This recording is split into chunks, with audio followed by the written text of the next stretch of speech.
मॅथरीला चालू केला त्याच्यात कोणाकडे आडा बघायचं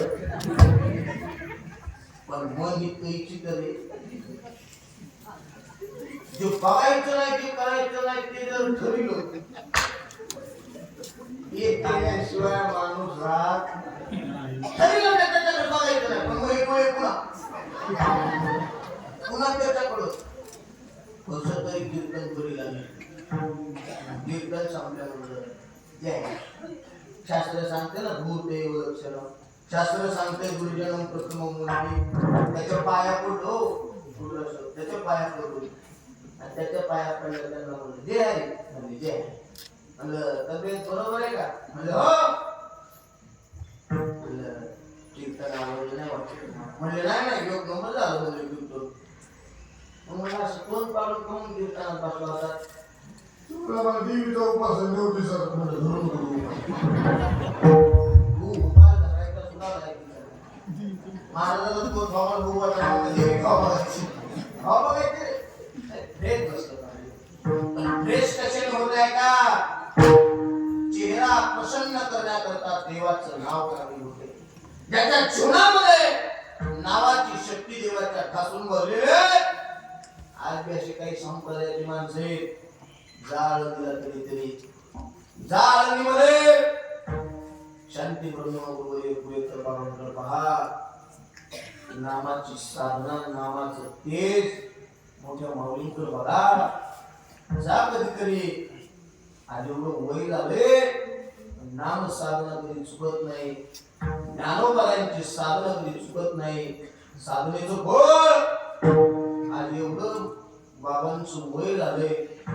तरी सुद्धा चेहऱ्यावरची टवटवी जर पाहिली असं वाटतंय साक्षात आमची माऊलीच आहे एवढं सापडते नाम साधना आहे त्याला माहित नाही त्याला कळणार नाही पण आहे का नामाची साधना जर आगळी वेगळी जेवढी नामाची शक्ती तेवढे पाप नाही त्रिजगती जेवढं नामाची ताकद आहे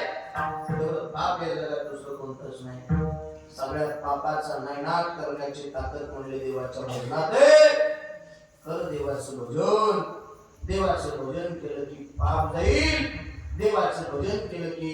देव तुझ्यावरती कृपा करेल महाराज देवाचं भजन केल्यानंतर पाप जायला एखादं वर्ष लागत का म्हणले नाही 6 महिने म्हणले 3 महिन्यात जात असेल म्हणले पाप म्हणले नाही 2 महिन्याने म्हणले नाही मग महाराज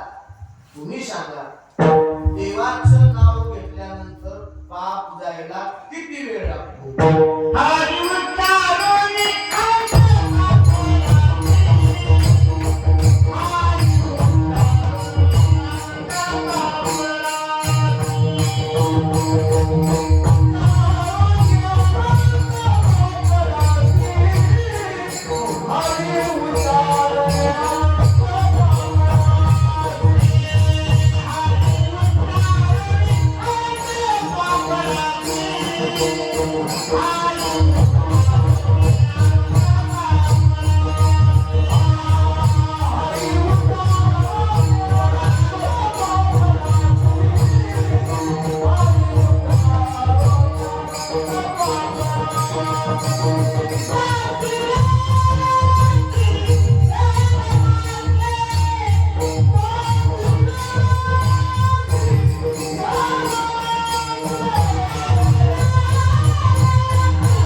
तुम्हाला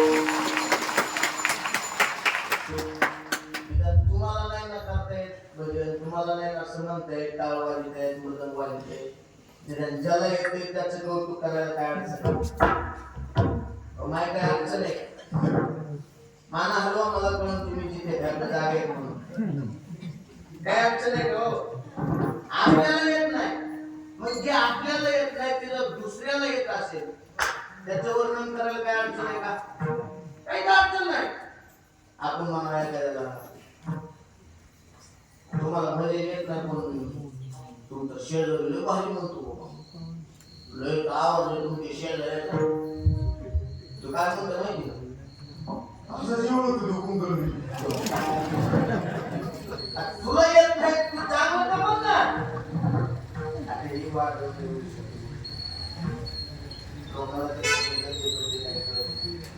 लोकांना हे दुसऱ्याला चांगलं म्हणण्याची भूमिका असली पाहिजे. वाढवून सोपी गोष्ट 4 वर्ष शिकलो लोकांना. आमच्या गुरुजीने आमच्या घरचा फोन म्हणले आळंदी द्या, आमच्या आली म्हणले का म्हणले ह्या घेऊन जा. आमच्या घरचे म्हणजे शिकलो का गुरुजी म्हणले ते नाही शिकवत पण त्याला शिकत म्हटलं दिसत हे एवढं त्याला कळतंय त्याला आता काही काही एवढं म्हणजे आपण म्हणलं वाजणार एक नंबर काय सप्त्यात तुमच्या महाराष्ट्रात नावाजलेले वदनाचार्य होते एक नंबर. आणि कसं आहे सप्ताहात किती मोठा याला महत्व नाही, सप्ताहात कलाकार किती मोठे त्याला किंमत असते. आहे बस पुरण कुठं काय माहित नाही.